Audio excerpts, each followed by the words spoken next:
ملت اسلامیہ، معزز علماء کرام، سامعین نظام، دور دراز پر بیٹھ کر سننے والی ہماری اسلامی ماں اور بہنیں، السلام علیکم ورحمۃ اللہ وبرکاتہ۔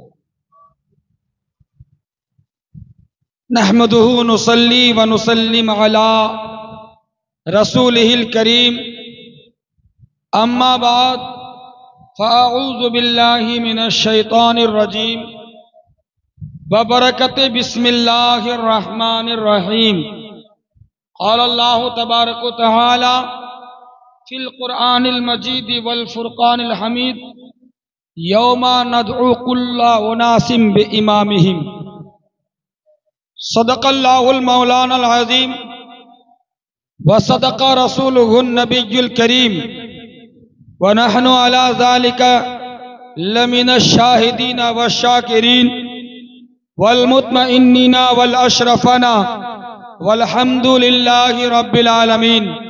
بادہ توحید کے متوالو، شمع رسالت کے پروانوں، اولیاء امت کے جانثاروں، حضور تاجدار مدینہ روحی فدا جناب احمد مجتبیٰ محمد مصطفیٰ صلی اللہ علیہ وسلم کی بارگاہ بے کسپنا میں عقیدت و احترام کا ثبوت دیں۔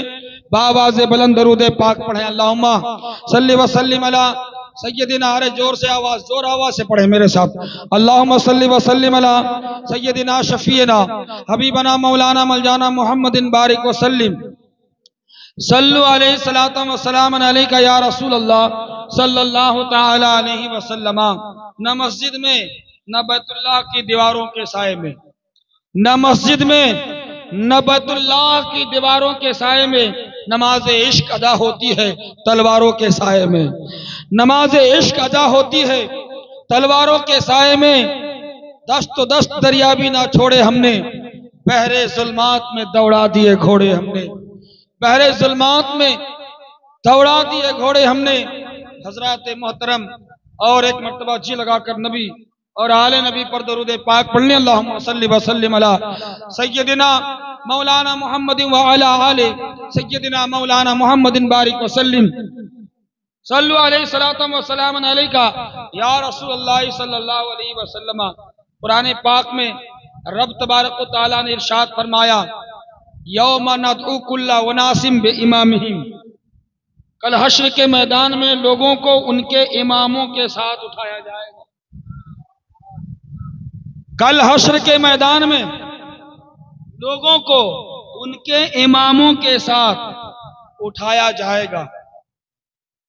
یہاں پر آیت کریمہ میں امام سے مراد ہر اس انسان کو لیا گیا ہے جس کی جو انسان اقتدا کرے، جس کے طور طریقے کو اپنا کر چلے، جس کے پیچھے پیچھے چلے۔ دنیا میں امام بہت ہے، عموماً ہم لوگ صرف مسجد کے امام کو امام سمجھتے ہیں، عام طور سے امام صاحب مطلب مسجد کے امام صاحب۔ لیکن قرآن کی آیت کریمہ کی تفسیر میں ارشاد ہوتا ہے کہ ہر وہ انسان جس کی کوئی اقتدا کرے وہ امام ہوتا ہے، اور اقتدا کرنے والا اس کا مقتدی ہوتا ہے۔ اقتدا کرنے والا اس کا مقتدی ہوتا ہے۔ محترم حضرات و معزز سامعین کرام، اقتدا کا مطلب کیا ہے اس کو پہلے سمجھیں۔ جو انسان، جیسے عام طور پر ہمارے مسجد میں امام صاحب ہوتے ہیں، ہم ان کے مقتدی۔ امام صاحب نے رکوع کیا، ہم نے بھی رکوع کیا۔ امام صاحب نے سجدہ کیا، ہم نے بھی سجدہ کیا۔ گویا کہ امام صاحب جو کرے اور مقتدی سو کرے تو یہ امام ہے، اور اس کی اقتدا کرنے والا وہ اس کا مقتدی ہے۔ شرط یہ ہے کہ پہلے امام کرے گا بعد میں مقتدی کرے گا، پہلے امام کرے گا بعد میں مقتدی کرے گا۔ تو میں اب آپ حضرات سے پوچھنا چاہوں گا، کس کی اقتدا پسند کرتے ہیں آپ؟ دنیا میں اقتدا کرنے والے لوگ بہتوں کی اقتدا کرتے ہیں۔ کچھ تو ایسے انسان ہیں جو آج کے اس بالی ووڈ کے ہیرو ہیروئن کی اقتدا کرتا ہے۔ میں تھوڑا سا الگ مائنڈ سے بات کو سمجھانے کی کوشش کر رہا ہوں. کچھ تو ہے جو بالی ووڈ کے ہیرو ہیروئن سے مثلا شاہ رخ خان کی اقتدا کرنا چاہتا ہے، سلمان خان کی اقتدا کرتا نہیں. سلمان خان نے بریسلیٹ پہنا تو ہمارے نوجوانوں نے بریسلیٹ پہن لیا. سلمان خان نے پھٹا ہوا پاجامہ یا فل پینٹ پہنا تو ہم نے بھی پہن لیا. گویا امام جو کرے مقتدی سو کرے. یہ بھی اقتدا ہے، یہ بھی اقتدا ہے. اور بھی اب قریب آئیں، جب پارٹی پولیٹکس میں داخل ہوں گے، سی پی ایم ہے، کانگریس ہے، ٹی ایم سی ہے، بی جے پی ہے، ان کی بھی اقتدا ہوتی ہے. وہ انقلاب کہا تو اس نے بھی انقلاب زندہ باد کہا ہے نا. تو وہ جو کہے اس کے پیچھے پیچھے سو کہے. تو یہ بھی امام ہے، لوگ اس کی بھی اقتدا کرتے ہیں.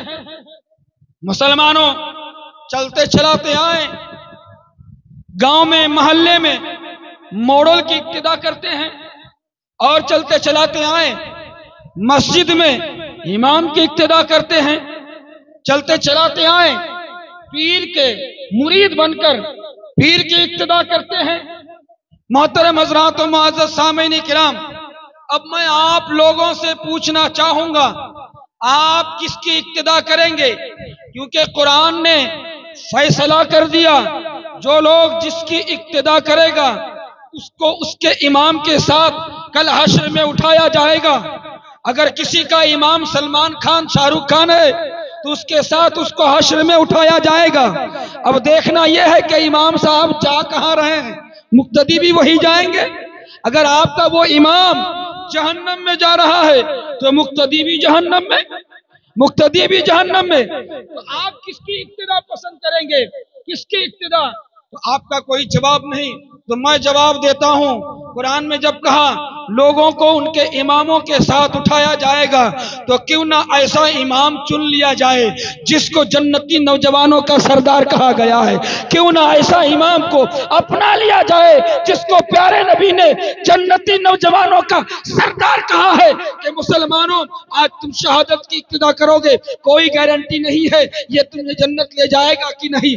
آج کسی اور کی اقتدا کرو گے، کوئی گارنٹی نہیں یہ تمہیں جنت لے جائے گا کہ نہیں. لیکن قرآن کا شاہد ہے، حدیث شاہد ہے، جس نے امام حسین کی اقتدا کر لی ہے وہ یقیناً امام حسین کے ساتھ جنت میں جائے گا. کیونکہ قرآن نے کہا جو جس امام کی اقتدا کرے گا اسی کے ساتھ اس کا حشر ہوگا. امام حسین جنتی ہے ان کے اقتدا کرنے والے.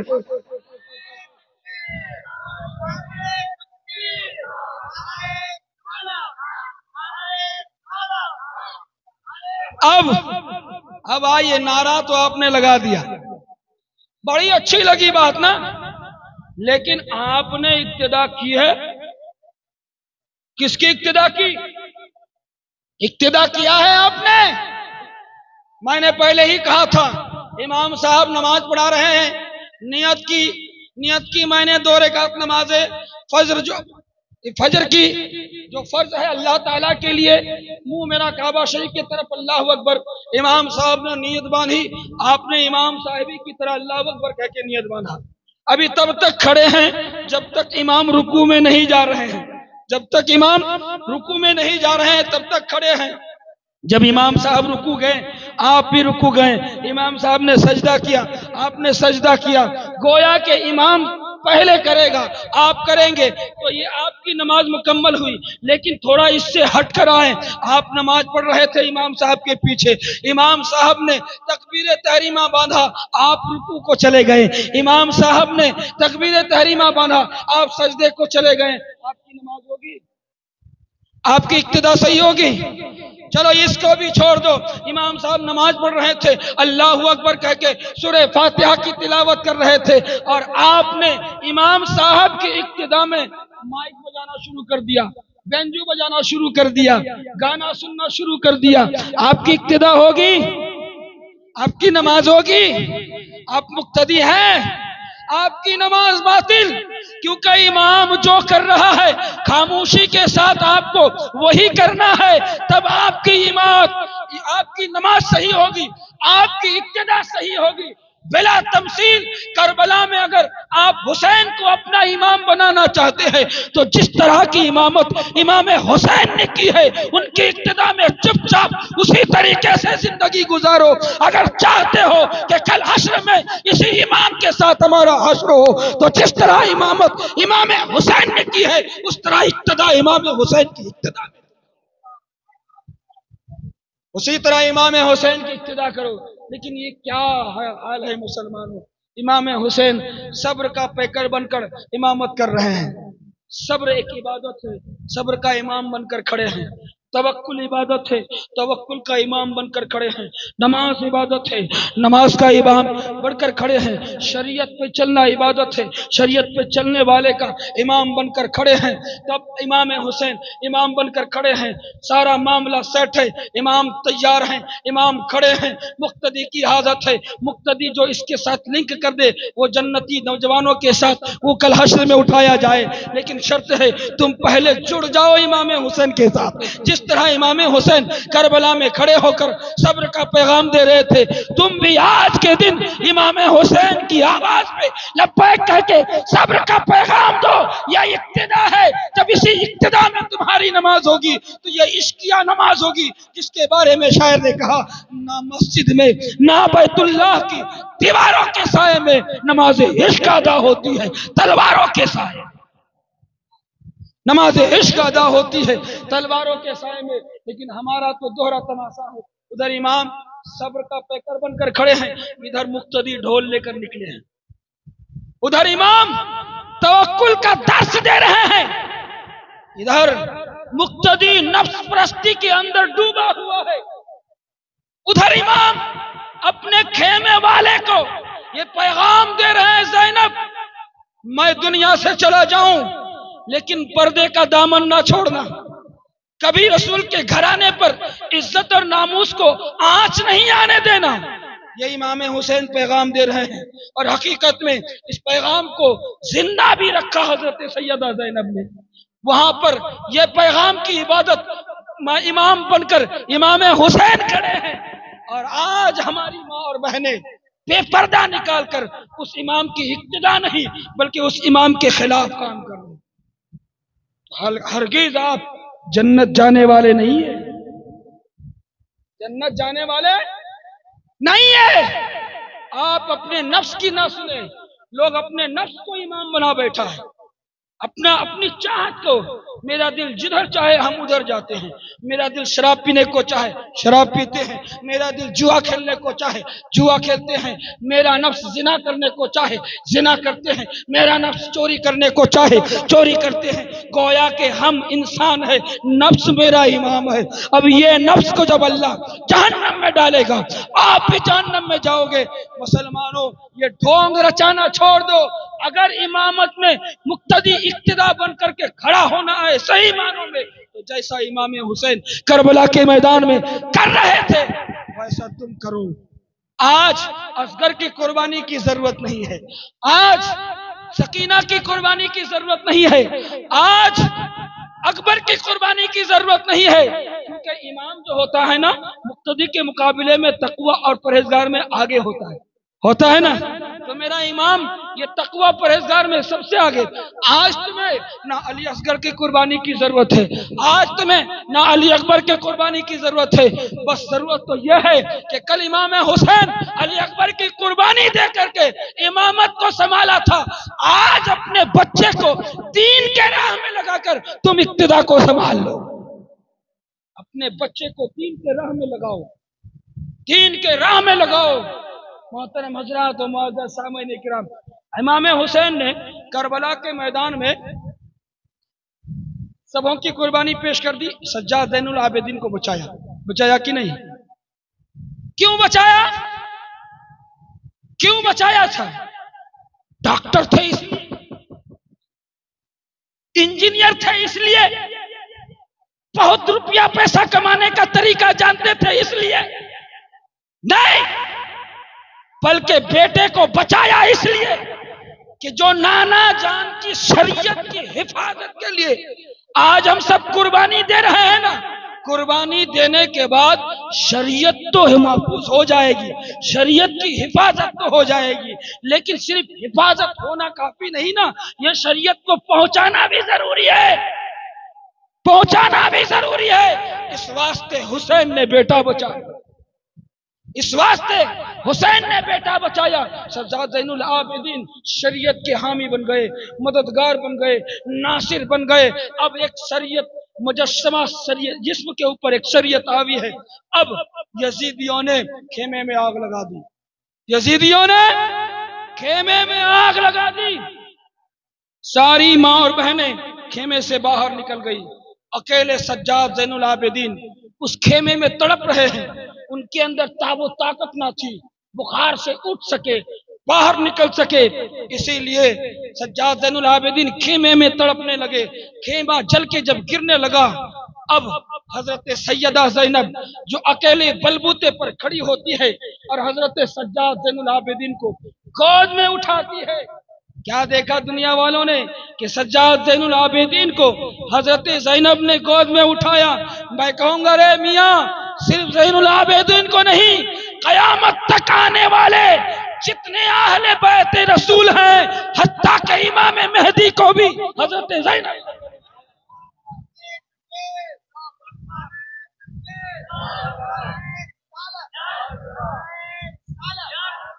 حضرت زینب کا احسان کبھی اسلام نہیں بھولے گا کہ زینب تو نے اپنے گود میں سجاد کو اٹھا کر صرف سجاد کو نہیں، غوث پاک کو بھی اٹھایا تھا، خواجہ غریب نواز کو بھی اٹھایا تھا، بابا فرید کو بھی اٹھایا تھا، صابر کلیری کو بھی اٹھایا تھا، مخدوم سمنا کو بھی اٹھایا تھا، صدر اللہ فاضل کو بھی اٹھایا تھا، حضور فدائے ملت کو بھی اٹھایا تھا، جتنے اہل بیت اطہار ہیں سبوں کو اٹھایا تھا۔ اور یہ اہل بیت کو اٹھایا تھا اس لیے ہے کہ جہاں جہاں رسول کی آل جائے گی وہاں وہاں رسول کی شریعت پہنچتی چلی جائے گی، وہاں وہاں رسول کی شریعت پہنچتی چلی جائے گی۔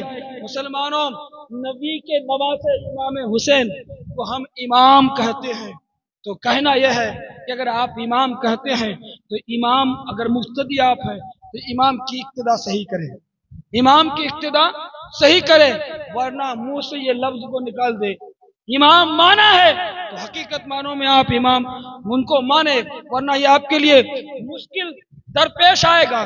سنیں مسلمانوں، امام ان کی امامت کیسے ثابت ہوتی ہے، بس اس بات کو بتا دوں، غالباً تب تک حضرت تشریف لائیں گے۔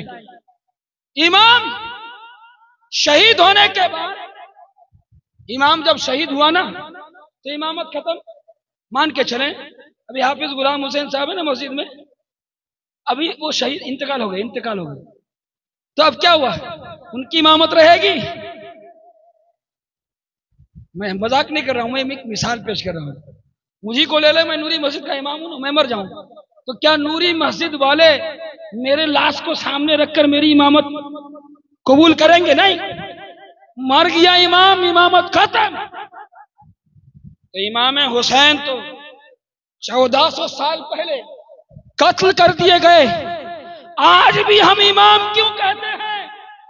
ہم یہ کہتے ہیں وہ ہمارے امام ہیں، کیوں کہتے ہیں؟ تو جواب یہ ہوگا کہ قرآن نے کہا جو اللہ کے راہ میں شہید کیے جائیں انہیں مردہ نہ کہو بلکہ وہ زندہ ہیں، وہ زندہ ہیں، یہ تو قرآن نے کہا تھا۔ اب عملی جامہ دیکھو، امام حسین کو جب شہید کر دیا گیا، یزیدیوں نے امام حسین کے سر انور کو نیزے کے کنی پر لٹکایا اور سب سے آگے کر دیا، سب سے آگے اور سب سے اونچا، سبحان اللہ، سب سے آگے اور سب سے اونچا، تمام شہیدوں کے سروں کو پیچھے نیچے اور امام حسین کا سر سب سے اونچا۔ امام زین العابدین نے کہا تھا اے یزیدیوں دیکھو میرے بابا کی امامت اب بھی سلامت ہے، کیونکہ جو امام ہوتا ہے وہ آگے ہوتا ہے، جو امام ہوتا ہے اس کا سر اونچا ہوتا ہے، میرے بابا کا سر اونچا ہے۔ یہاں سے امامت کی پہچان۔